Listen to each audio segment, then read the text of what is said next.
Hello friends, நம்ம இன்னைக்கு போயிட்டுருக்கக்கூடிய ஒரு கோயில் என்ன கோயில்னு பார்த்தீங்கன்னா ஒரு மலை கோயில் தான். இந்த மலை கோவில் எங்கே இருக்குதுன்னு பார்த்தீங்கன்னா கன்னியாகுமரி டிஸ்ட்ரிக்டில் தான் இந்த கோவில் இருக்குது. கன்னியாகுமரி டிஸ்ட்ரிக்டில் பொத்தேடி என்கிற ஊரில் மருதுவாழ் மலைன்னு ஒரு மலை இருக்குது.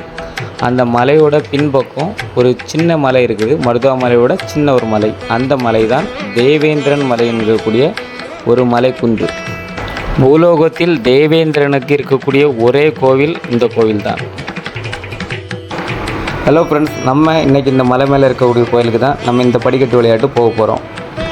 தேவலோக இந்திரன் பூலோகத்தில் இருக்கக்கூடிய ஒரே கோயிலுக்கு தான் நம்ம இன்றைக்கி வந்திருக்கோம். கொஞ்சம் வெளி இந்த கோயிலுக்கு போகிறதுக்கு சிமெண்ட் தளம் வச்சு படிக்கட்டுகள் அமைச்சிருக்காங்க.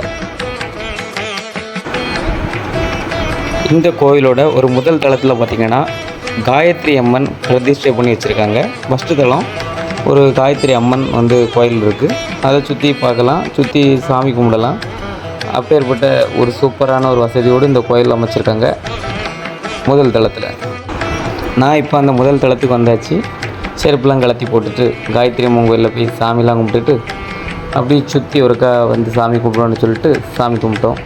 நம்ம கூடால வந்தவர்னு பார்த்திங்கன்னா திடீர்னு ஒரு தவ நிலையில் இருந்துட்டார். நான் அப்படி சுற்றி சாமி கும்பிட்டுக்கிட்டு அப்படி சுற்றி வந்துட்டேன். அப்புறம் நான் மீண்டும் அந்த படிக்கட்டு விளையாட்டியை நடந்து தேவேந்திரன் கோயிலுக்கு போகிறதுக்கு நான் நடந்துட்டேன். கொஞ்சம் வழி மட்டும்தான் சிமெண்ட் தளம் இருக்குது. இப்போ நீங்கள் பார்த்தாலே தெரியும், இவ்வளோ வழி தான் சிமெண்ட் தளம். இதுக்கு மேலே பார்த்தீங்கன்னா இந்த பாறையிலே குரண்டி வச்சுருக்காங்க. பக்கத்தில் ஒரு இரும்பு வச்சு கைப்பிடி வச்சுருக்காங்க. அதை பிடிச்சி தான் மேலே நம்ம கோயிலுக்கு போகணும். இப்போ நம்ம இந்த கோவில் இங்கே அமைய பெற்றதுக்கான ஒரு சின்ன ஒரு வரலாறு மட்டும் பார்ப்போம். கௌதம முனிவரின் மனைவியான அகலியை மீது ஆசை கொண்ட தேவேந்திரன். இதனால் என்ன ஆகுதுன்னு பார்த்தீங்கன்னா கௌதம முனிவர் இந்திரனுக்கு ஒரு சாபம் கொடுக்குறாரு. என்ன சாபம்னா உடம்பெங்கும் ஏணி முளைக்கட்டும்ங்கிற ஒரு சாபத்தை கொடுக்குறாரு. இதனால் தேவேந்திரனோட உடம்பு எல்லாமே யோனி முளைக்குது. இதனால் ஒரு மன சங்கடத்துக்கான இந்திரன் ஒவ்வொரு இடமா ஓடி ஒழிச்சிட்ருக்காங்க. கடைசியில் பூலோகத்தில் பார்த்திங்கன்னா இந்த கோவில் இருக்கக்கூடிய மலையில் அவர் இந்த நம்ம போகக்கூடிய படிக்கட்டு எல்லாமே அவர் நடந்ததாட்டு ஒரு ஐதீகம் இருக்குது. அதை தான் பின்காலத்தில் குரண்டி வச்சுருக்கதாக சொல்கிறாங்க. அவர் இந்த சின்ன மலை குன்றில் மேலே ஏறி அவரோட குலப்புருவான பிரகஸ்பதியை நினைத்து சாபம் நீங்கிறதுக்கு தவம் இருக்கார்.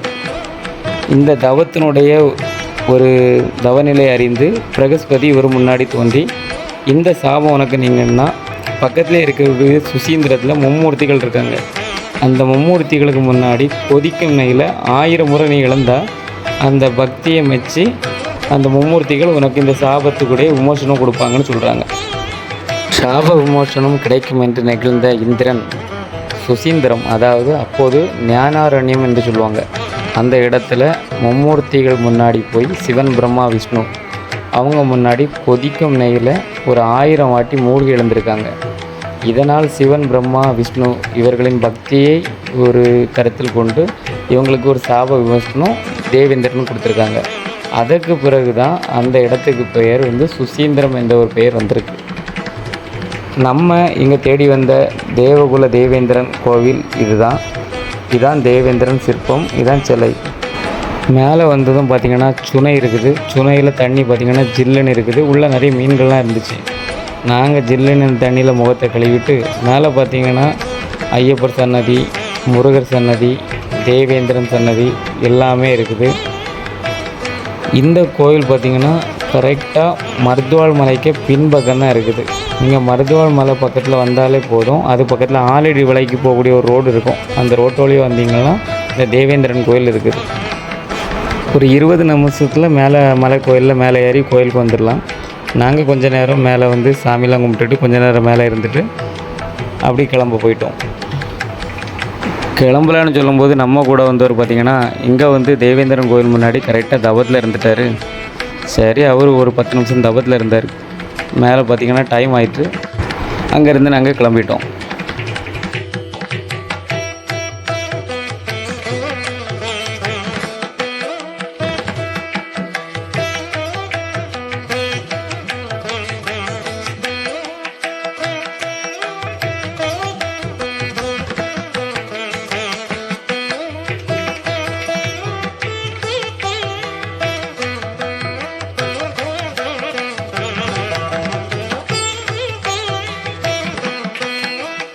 தேவேந்திரன் கோயிலிருந்து கீழே இறங்கிறதுக்கு பார்த்திங்கன்னா ஒரு 10 நிமிஷம் இல்லாட்டா ஒரு 15 நிமிஷம் தான் ஆச்சு.